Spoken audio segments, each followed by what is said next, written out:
And now I'm going to get to probably the most asked question that I've been asked, not just today, not just yesterday, and not just on this Ask Me Anything, and not just on my Instagram.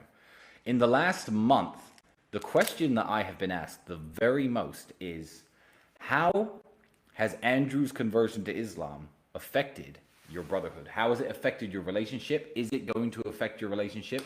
Is it going to be strange living in a household with two faiths? Are you going to convert? These are a bunch of questions that have obviously come through, and I'm going to try to answer all of them within the next few minutes. So, Andrew's initial point about Islam he was making many months ago, before he officially went loud with his conversion. I knew about his thoughts and the way his heart was leaning for a very long time.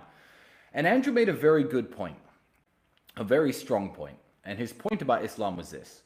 He said, if you walk around a Catholic country, a country like Italy, and you insult Jesus Christ, or if you walk around England and you insult Jesus Christ, you could say offensive things about him. You could tell an English person or an Italian, here you go, say something bad about Jesus Christ or your God. Here's some money. Will you do that? And people would do that largely as a whole.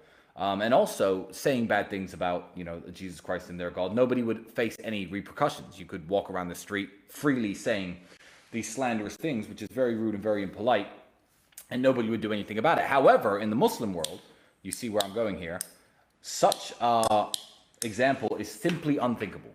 A Muslim would never insult his own prophet. He'd never insult his own God. And that too, if you were in a Muslim country or even in the presence of Muslim people and you were to insult their God or their prophet, they would be absolutely furious. Someone might even punch you in the face. And that's very fair enough. But what Andrew failed to mention, which is a point that I think I'm going to raise right here, is there are people in the world who will punch you in the face if you insult Jesus Christ and if you insult Jesus Christ or the Virgin Mary or anything. And those people are the Muslims.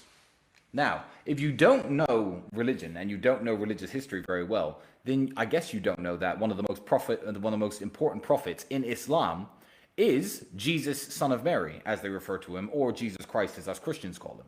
So this, Dubai, the Middle East, the United Arab Emirates, the Muslim world is a part of the world where you could not walk around and freely insult Jesus. So I feel perfectly at home in the Middle East, and I feel perfectly at home living with my brother, who is now a Muslim. He's going to put a Quran up above his title belts in the house.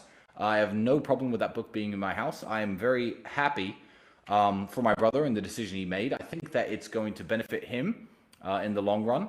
I think that he's a lot happier than I've seen him in a very long time, and good for him. Now, I was